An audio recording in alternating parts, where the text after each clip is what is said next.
Everyone. Thanks for joining us for today's session, How EM and CRQ Power CTEM. I'm Jagdish Upadhyay, Head of Marketing here at Balbix, and I'm very excited about this one. Today we are going to unpack how CTEM sets the stage, but it only works when EM drives action and CRQ proves impact. And we got a perfect way to unpack this. Balbix founder, CEO Gaurav Banga, and our CTO and Head of Engineering, Vinay Sridhara. Quick housekeeping before we dive in. If you got any questions, drop them into the Q&A box anytime and we'll take them towards the end. All right, let's get started then. Over to you, Gaurav. All right. Well, thank you, Jagdish, and good to have you again when I'm talking about this very important topic, which I'm sure a lot of our audience wants to know more about. So, if we kind of look at CTEM, and one of the most confusing things about CTEM is that it means different things to different people. And you and I have been on many different calls together and many different calls separately. Um, when I talk to CTOs, they've heard about CTEM and they say, well, we definitely want CTEM. But when we talk to CISOs, or when you talk to CISOs, when they think about CTEM, what exactly are they thinking about? So when they're talking about CTEM, they're essentially thinking the key operative word over here is continuous. How do we actually keep this? Most people think of this as I'm going to do this and I'm going to do it once, and I'm going to hope that everything is going to be okay. But pragmatic people actually use the word continuous and then say, how am I going to keep this continuously moving in the direction that I want it to be? How do I keep this under my acceptable levels of risk, exposures, however you want to put it?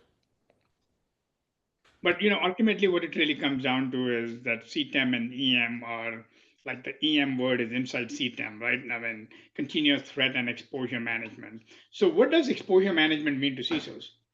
So exposure management is a map, right? It shows you where the cracks are across your attack surface. You can't really navigate it because you're essentially blind without the exposure management. CTEM is essentially a way to put this together and then provide a continuous process, a framework for uh, sort of like going through like what are the cracks appear in at different times in different places. Log4j appears, something related to SMB appears. I mean, like a new workload gets spun up. I mean, there is a lot of things that are actually going on in your environment. So exposure management has to actually continuously look at it, but at the same time, CTEM has to provide a way for you to prioritize and say that I am going to actually take care of these things. And these 5 out of 100 things are more important for me to take care of. And here is a process for doing it. I have set up automations, I have set up like workflows, I have set up like ticketings, auto patching mechanisms, whatever the mitigation mechanisms are. Yeah. And so Gartner kind of like defines CTEM in a very specific way, right? And it's a it's a great framework, right? And it talks about these high level words like scoping and discovery and prioritization and validation and mobilization. And we just talk about prioritization, right? But one of the key things that comes along, right? A lot of people ask us, this is a very, very simple question, right? Okay, so I love this cycle. I love this continuous process, but how do I get started, right? And this is where I think it's important to kind of like take a step back and say, what does your CTEM journey look like? And then what is the objective of CTEM? So we at Balbix, we have learned over the years that um, when people are really talking about CTEM, they're really talking about risk reduction and keeping risk there.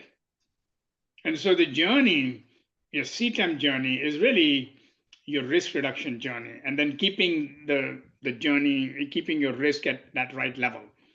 And the way you get started is with visibility, right? If you can't improve what you cannot measure, and you cannot measure what you cannot see. It's Yep. very simple, right? There's this whole idea that Gartner calls scoping and discovery. That's really where CTEM all starts about, right? And this has to be done before you can really get into the nitty gritties of your daily exposure management, prioritizing things, and all that, right? So Vinay, this is kind of like visibility, right? all right, so I have a bunch of tools. Why don't we bring them all together? How hard is this? I mean, is this straightforward, easy? You've been doing this for as long as this, the best part of the last decade, and you've done this with, hundreds of customers. What do you think? Is it easy to get visibility? If somebody wants visibility today, can they get it tomorrow? Well, Gaurav, that really depends. The answer is it can be pretty easy or it can be as hard as pulling a tooth, right? It really depends. And it all depends on how organized the enterprise is. And one of the key things is how do you provide this organization? Is there a tool that can actually help you organize this?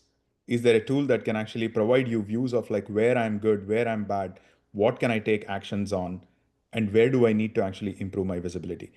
Very simply put, right? Like inventory of your asset, the vulnerabilities, the misconfigurations, your controls, and your business context. Do you have an organization of that? If you ask this question to people, most people will say the answer is no. But that's not a good answer. The question is, I am 70% organized, or I'm organized in 70% of the places. 30% is where I need to actually work on. That's the answer that will actually provide you with how good, how easy or hard it is. Yeah. So we'll come back to this. But then after visibility is kind of interesting. A lot of people struggle for weeks and months to get visibility. And then they realize that nobody cares about visibility unless you can really show risk reduction. So that takes it to the point where, at a certain point of time, you have to switch focus from visibility into phase two, which is burn down. But this is probably the most important phase. This is where you are going to look at your backlog, your wide open attack surface, and you're going to reduce it to acceptable levels of risk. So Vinay, again, the same question to you. Burn down, right? I have a list of issues. Okay, visibility was hard. I had to get organized. Now I have done visibility. I have a list of issues. Um, is Yeah. this easy or hard to do the burn down? How well did we actually do on the visibility? Did we actually segregate our systems and say that? So let me take a step back, right? And I'm going to say the one thing that I actually say all the time: chasing 100% telemetry is like chasing horizon. Don't do that because it keeps moving. What matters is distinguishing good from bad telemetry. And burning down the risk where you're strong and steadily improving your telemetry is the key to actually getting into phase two and then realizing the, how do I say, the ROI of the efforts that you have actually put into visibility. Because visibility can actually be a everlasting project. So on this, if you just hold that thought, right? I mean, assuming somebody is smart enough to realize that they don't want to pursue visibility beyond that necessary point before also starting the second project, which is your phase two, the burn down. You come back more into this, when to do it, when all that to do it. But let's assume that somebody does decide, um, presumably burn down is about prioritization, right? And if every single person who I talk to will say that I have too many issues to fix. So presumably this is about prioritization. Again, the same question back to you: is prioritization easy or hard? Prioritization is something, I mean, the way to think about prioritization is it again depends, but the key here is to actually use and put together the tools that will actually make it tangible from the overall prioritization standpoint. And what do you need to look at from prioritization perspective, right? Like you need to look at like the key five elements. One of them is how many vulnerabilities do I have? Are they sitting on my external facing, internal facing? What is the overall business context? Do I have the mitigating controls that are actually in place? Right? And then what is the threat actors actually thinking about it? Those are the five main things that you need to think about along with the controls. And once you have that, typically, Gaurav, what we have seen is across small and large enterprises, the total number of vulnerabilities or percentage of vulnerabilities that you will need to really address from a burn down perspective is no more than 1 or 2%. At the most, it can actually be 3 to 4%, where the mitigating controls are not really that great. So the answer to your question is setting up the right kind of automations and doing the prioritization. The burn down can actually be as easy because it pinpoints and says that, okay, here are the set of vulnerabilities that you need to, or exposures that you need to go after. Or one can actually say that I'm going to go address all of these things, and that is not really burned down. Yeah. All That's right. Then we have to get into the real CTEM phase, right? This is the continuous risk and optimization phase. And we'll come back to this. But literally, this is your journey. This is how CTEM can actually be achieved. Before you can get into this continuous phase, you need visibility, right? And there's a way to get it right, and there's a way to spend too much time doing it. And then after you do that, you have to do a burn down, which is a thankfully, hopefully, just a one-time activity. And then after that, you have to just stay there. Like so, we'll break this down a little bit further as we go along. And the real calculation that Vinay was talking about, right, which is how do I prioritize with risk? That is key to making all of this thing work. So Vinay, I guess this is a topic that will take a day and a half to explain if you want to get to all the details. But for our audience, how would you summarize, this thing that you mentioned earlier, which is prioritization has to be based on risk? How does Balbix actually calculate this for an enterprise that might have 100,000 assets? Yeah. So the thing about telemetry is this, right? Telemetry without confidence is noise, right? Knowing where your data is strong, where it's weak, is the difference between what I say as like chasing shadows and managing exposures with precision, right? Like the telemetry is the key, and understanding where you're strong and where you're not strong is important to actually move on in the next steps. Telemetry is about like bringing your asset inventory, bringing your business context, bringing your controls, bringing your vulnerabilities, bringing your hardening controls in one place. And then understanding which of my assets or which of my groups have this and which of my groups don't have this. And then the findings is about like, I have the set of these assets, I have the set of these applications, I have the set of these users. What are the exposures or the findings associated with each one of them? Right? This is where the entity, which is the application's assets or the users, actually come into play, along with the right kind of control information, along with the right kind of business information, along with the exposure information. And this has to be done asset by asset, application by application, Exactly. right? User by user. It has to be done. I would actually go and say like it has to be done attribute by attribute if you have to do it right. So findings by findings, then the concept of an asset, asset by asset. And then you actually look at this from a group of assets, a group of applications, a group of assets and applications and users, depending on like what that specific thing is. And then you have to see like what is the confidence and what is the overall view of what my domain is, right? Domains can actually be defined again as like my applications, users, and assets. And you should define the relationship between each one of them as well. My applications are going to use assets or reside on assets. Users are going to administer my assets and use the assets. Users are going to administer my applications and use the applications. So it This is sounds like a whole lot of calculations that are happening over here, right? oh, that yes. Which, some people have tried to do this in Excel. Like, can you give us an order of magnitude on about, let's say I have 100,000 assets, or how many calculations are you doing per day or per second? 100,000 assets, roughly 10 million pieces of software, or I mean, roughly like 3 to 4 million pieces of software, 30 to 40 million vulnerability instances, control instances that are actually proportional to the number of assets.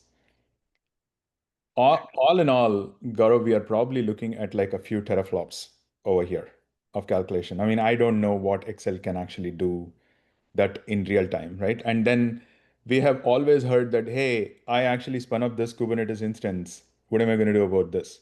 Oh, I spun up a Kubernetes instance for the image that is actually like 1.5 years old. The vulnerabilities suddenly came up. Should I actually resolve those vulnerabilities? Should I not resolve those vulnerabilities? Should I be looking at the images?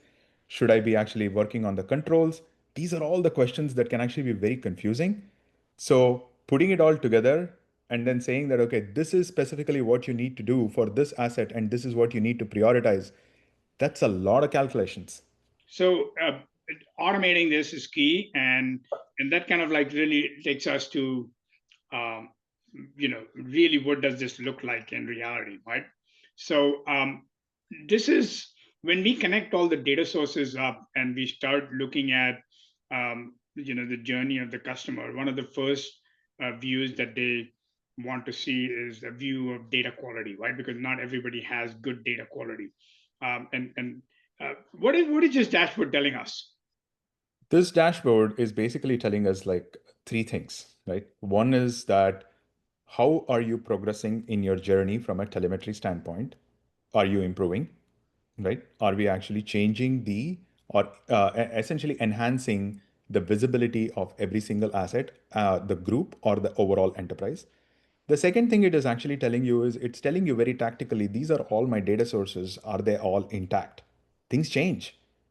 I mean, people change their data sources. People switch their different products.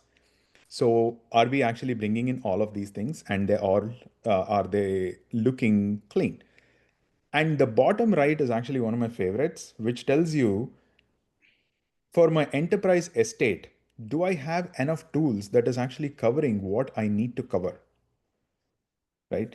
The asset inventory, the asset vulnerabilities, app inventory, app findings, user inventory, and user findings at a very high level. We can break this down into like another 100 different vectors or 100 different columns over here. But the key question is, do I have everything that I need to say that I'm fairly confident? Yeah. And it seems like with a very simple glance over here, we do not have a lot of data around users, which is something that you would want to fix. And Exactly. then, this enables us to get to the next journey where we can really talk about visibility as a metric, right? I mean, how much visibility do we have?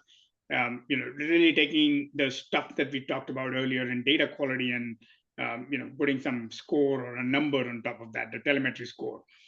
So what is this telling us, right? And you talked about being organized, right? Once I have this kind of organization, what can I do next? Yeah. This is the prioritization of what you need to do to make your visibility or telemetry better, right? The histograms are telling you that between 80 to 90 is pretty good. Don't chase 100. Yes, you can aspire for it, but take time to do that. But 80 to 90 is actually pretty good. So the the leftmost bins on the top in the histogram, right? The leftmost bars are the ones that you need to go after. I would actually go after left to right and pick the topmost bar that, I mean, I will actually set that, hey, Balbix is actually telling me, or I know that I have to get to an 80 plus telemetry, right? And I will actually go after the highest bar on the left hand side and click on that, go to those specific set of assets, and then ask a question. What is missing over here? What can I do about it? Right? And then I look at this from the perspective of the entire enterprise. I will look at this from the specific asset groups such as servers or end user computing, my medical devices, if I'm a healthcare industry, my cloud environment, it could be my applications, it could be my users. These are all the domains that you should be able to easily create and segregate and say that this is what I need to work after, right? Or work on, go after, left to right. All right. So this can get a little confusing, I'm sure, with different things. And, this is again um, where explainability comes in, right? And so uh, when people start looking at these findings and exposures, um, they'll see, all the context coming together. And this is an example of, again, what an exposure looks like when you're right in the middle of the CTEM process. Um, what is this telling us, Vinay? Yeah. So, Gaurav, I want to call out a very clear distinction here, right? Prioritization is vulnerability instance by vulnerability instance. It is not a vulnerability by vulnerability. What I mean by vulnerability instance is a log4j on 100 assets is 100 instances of log4j, and not all of them are equal. A log4j on my external facing web server is actually far, far higher than a log4j on my dev system sitting somewhere which is completely segmented and cordoned off, right? So that's the key distinction that I want to draw here first. And then talk about like, this is a very pretty graph that we have over here. But when I take a look at it, it will take me like a few seconds, few tens of seconds to actually understand what this is. But then here is basically where the explainability on the top actually comes into play. And then it is basically, what is it telling you? It is telling you that the exposure score of this particular log4j instance is 34, which means it is medium. If you have actually resolved all of your criticals and highs, then go after and address this. Don't try to actually chase this just because this is log4j. How do we derive this? This comes from asset attributes. This is the, again, goes back to telemetry. It comes from vulnerability analysis, which is essentially coming from what does your vectors actually look like? Does it have a scope change? Does the access actually come from like network? Does what kind of like impact does it have from like integrity, availability, and confidentiality standpoint? Who are the threat actors associated with it? What does the EPSS score say? Is the threat chatter actually going up or going down in your dark web and your other places? And then the controls. Has your red team validated this? Do you have a EDR in place? Do you have segmentation in place? Do you have, are you doing a breach attack simulation validation over here?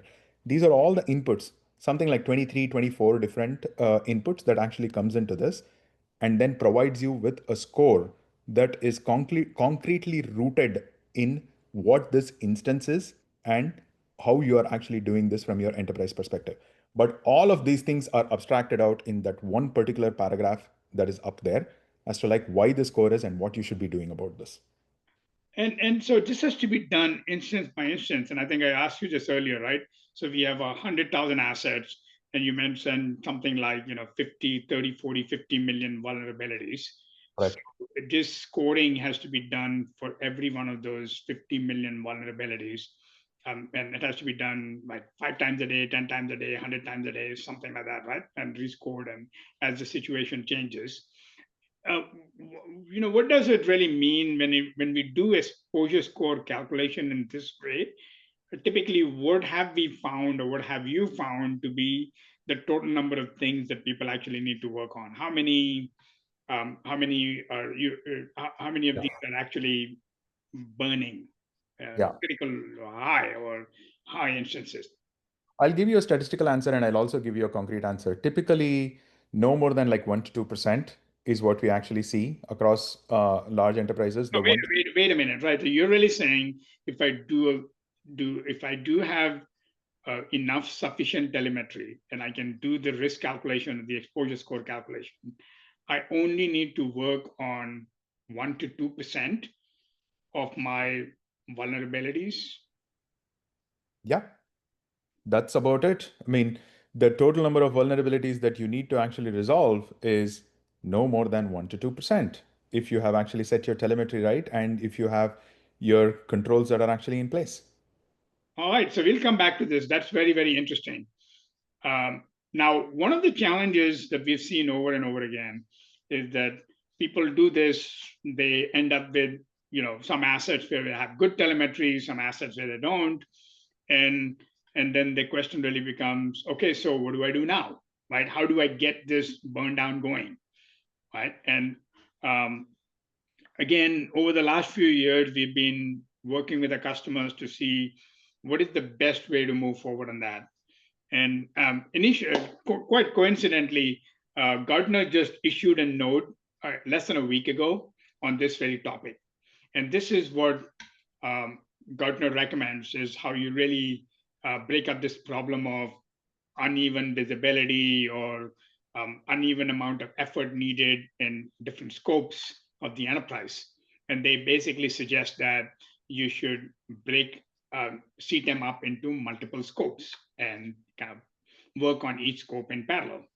And at Balbix, we agree 100%. The way we recommend is actually you only need to define really 3 scopes. The first scope is your good telemetry group, which could be as high as 60-70% of the enterprise after a couple of days of deploying Balbix and cleaning things up.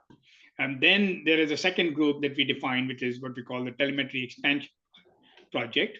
And this is where we will increase telemetry of the critical areas that do not already have good telemetry, but only up to a point. And then the third group that we define is where we already have good telemetry. We've already burned down the backlog. And now we are ready for pure CTEM with all the automations and the ticketing and the automated patching, if there is something like that, the automated fixing with integrations to systems like SOAR. So these are really 1, 2, and 3. These are the 3 scopes that have to run in parallel. And typically what that really means is a timeline like this for a medium-sized enterprise. For a larger enterprise, you can double these timelines, but for something like a few tens of thousands of assets, this is what we have seen works really, really well. And this, when you start this thing going, you will end up with a dashboard that kind of looks like this, which is telling you what your overall infrastructure is. And so one of the most interesting things that we talk about over here is what is the connection between SLAs and prioritization? Yes. So, Gaurav, typically SLAs have actually been derived at exposure, a unique exposure or like a unique vulnerability level, right? Oh, this is a 9.8 and I need to actually resolve this right now. How many instances of 9.8 do I have? Oh, I have like 10,000 or 100,000 instances because I have like 100,000 computers, and every one of the computers is actually, or every one of the infrastructure elements is affected by this. That is not SLA. Well, it's overdoing it, and we know that from the discussion we had about different instances need different treatments.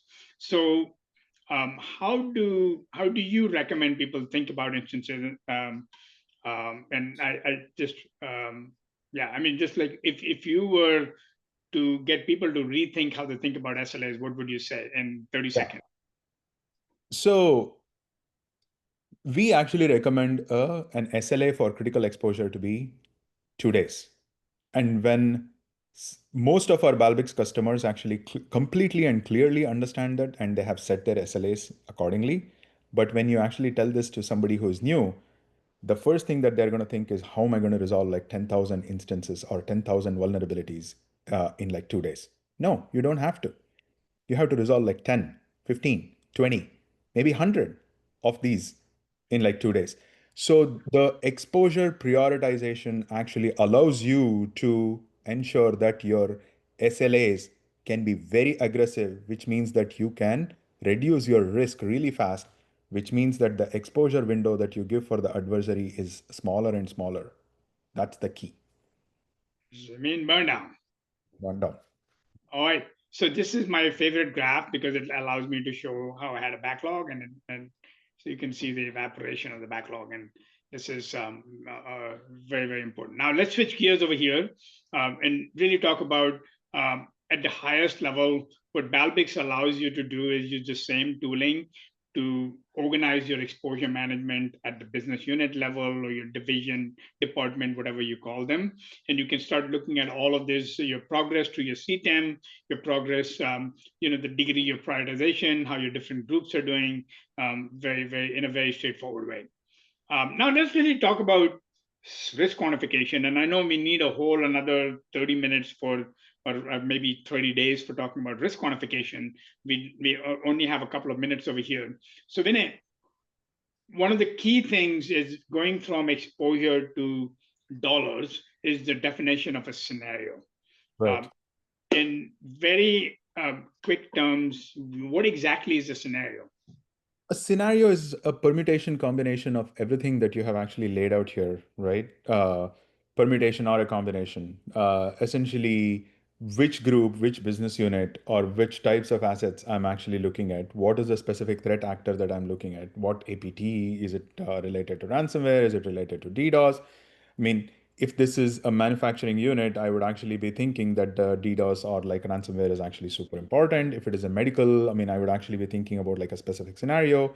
What are the attack vectors or the exposures that are actually in there, right? And then essentially, what kind of controls do you have in place?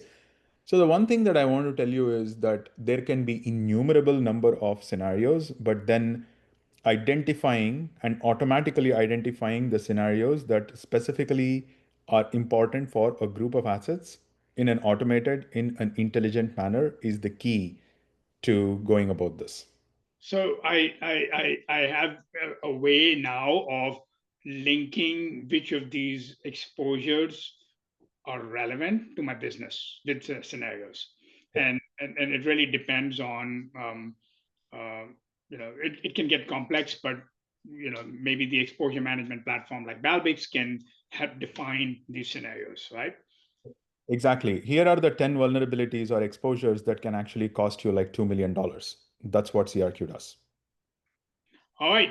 So with that, we kind of get to the holy grail over here, which is CTEM, where you see your next best steps, not just in terms of exposure score, which is meaningful, for technical people, but also dollars and cents or euros and yen, where you can literally decide what you want to do and know that if you did X, then you will have that much monetary risk reduction. And this is key, right? Because what it ends up doing is it ends up aligning your CTEM program to ROI. Why am I doing it? And if I did all these investments in exposure management, then did I get the necessary burnout and risk? Like I said earlier, there's a lot of bells and whistles to CRQ, particularly when it is in a exposure management platform and in the content. It can help with many other aspects of CTEM, but that's a topic for another webinar. We'll get into details. So that's all we had for today. Thank you all for those who are listening and those who will see the recording.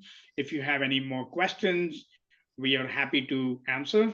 But we'll just end at this note that EM and CRQ are two very important pieces of the puzzle when it comes down to implementing a CTEM program. I actually would not know how to implement CTEM without EM and CRQ. Thank you very much. Thank you.